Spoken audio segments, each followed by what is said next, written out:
Hi everybody, it's Nathaniel here from the Cider Link, and this is an interview with Warwick from Lobo Cider in South Australia. And Warwick is one half of Lobo, the other half is Michael, who grows the apples, and then Warwick makes the cider. And both of these two guys have got a huge amount of experience in what they do, and it really, really shows in the products. They've got an amazing range, certainly one of our personal favourites, and something in there for everybody. There's some really different and unique products. So I encourage you to have a listen to the interview and enjoy. Can you tell us a little bit about your background? Okay, so my cider making comes from growing up in Somerset in England, where we were still in the cider culture. In my youth, people drank cider. We grew cider apples. We delivered them to the local cider farm. That evolved into me making my own cider, and then me selling my own cider. And that's kind of, I'm quite a long way into the cider culture. Wow, sounds like it. So you've been into it your whole life then, by the sound of it? Yeah. I think I was probably sort of being sent up the cider apple trees when I was about 8 to shake the apples down so we could bag them up and take them to Taunton cider. Oh, wow. So how long have you actually been making cider? I started making cider when I was about 15, just at home. And then I started making cider commercially in the 80s. Right. In Somerset. Yeah. I made the camera cider of the exhibition in about 1989, I think it was. So that's kind of effectively the best cider in England at the time. Yeah. Wow. And then somewhere along the way, I decided I should study winemaking in order to make better cider. And then stayed with winemaking for a bit.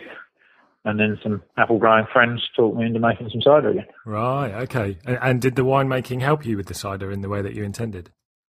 Yeah, it did actually. So it's given me a good understanding. So if you take the craft principles from England and then overlay a bit of Australian winemaking science, you finish up with a pretty good combo. Yeah. Oh, it's definitely a good combo. One of our favourites for sure. So that kind of leads on to my next question, which is what is different or unique about what you're doing in the cider market in Australia? I know you've touched on it there.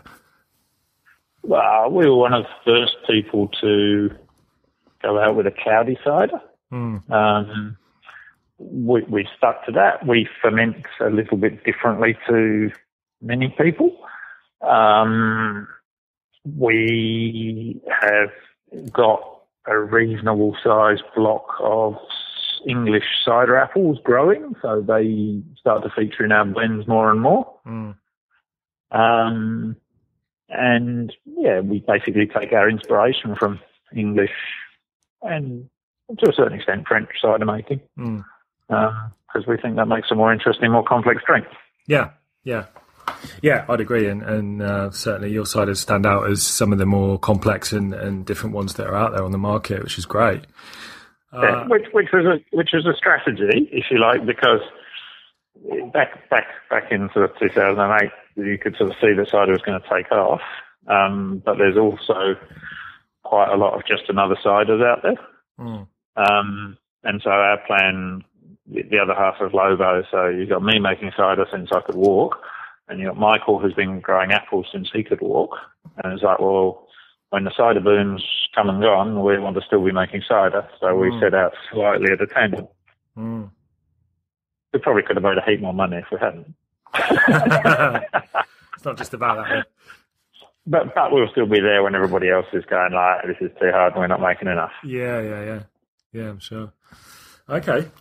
So now this might be a little bit of a simplistic question given the fact that you've got a wide range of different styles. But how would you say people should enjoy your cider? What's the best way? So say that again. So my What's question the best way? Yeah, like how should people enjoy it? You know, what kind of different occasions, I suppose, or like, you know, how would, if you were going to drink your cider, how would you drink it? With a smile. You drink cider because it's a nice drink. Yeah.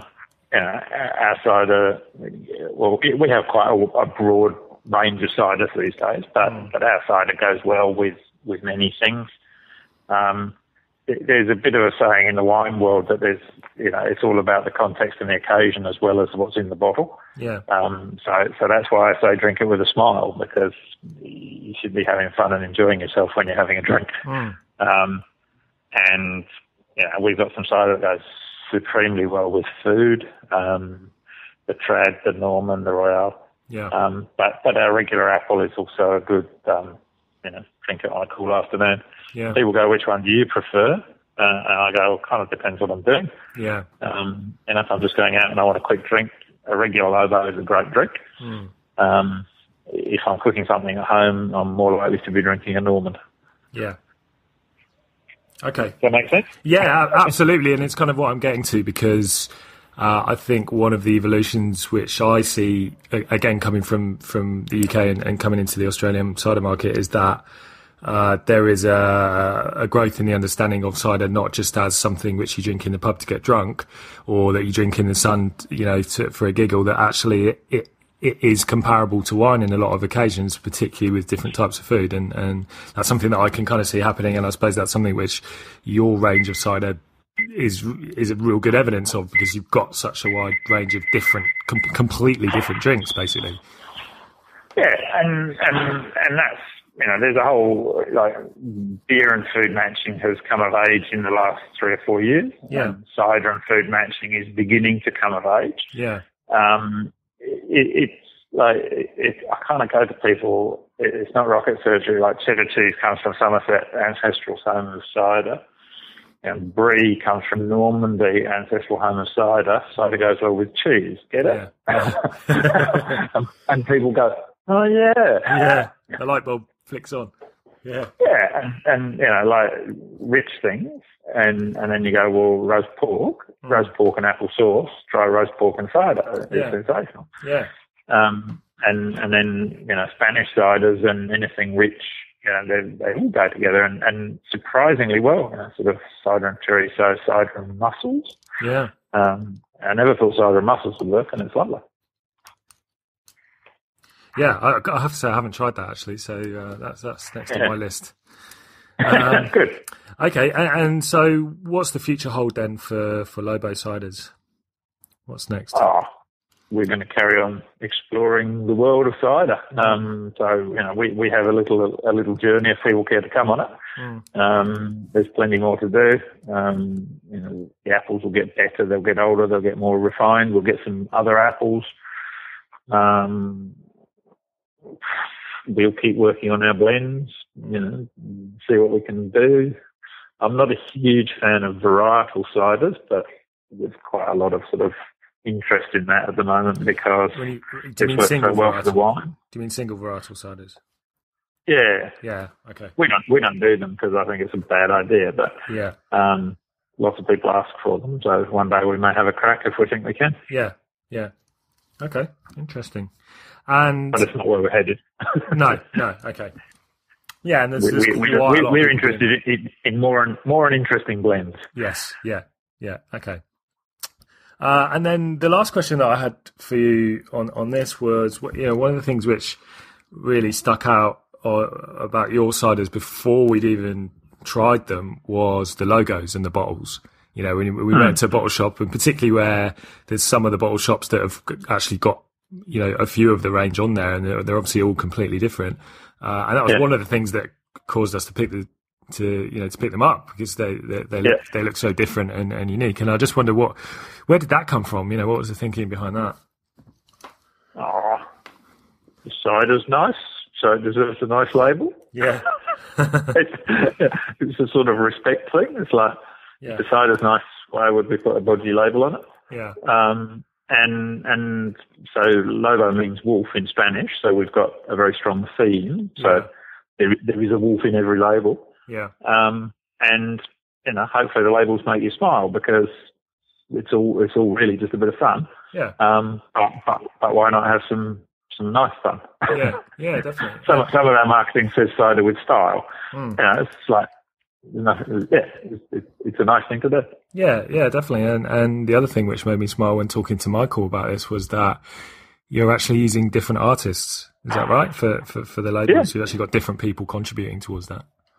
Yeah, absolutely. So we've got a fairly loose brief, which is we want a wolf, and then we want a spirit of the cider. So if you like, the Cider, the pink one, with the mead, the honey in, yeah. So that's a sort of slightly Picasso-y kind of a wolf, which suits the nature of the drink. And the Perry label, when we're trying to explain to the artist what we wanted, we sort of said a bit of a Frank Sinatra wolf. Right. And he nailed that. So there you have it. That is Warwick from Lobo Cider, and he has been making cider since I was a little boy, which I think is absolutely amazing. And that experience really, really comes through in the ciders. These ciders really are the real deal. We love them, we drink them, and heartily recommend that you do the same. So have a taste, let us know what you think, and enjoy. Cheers.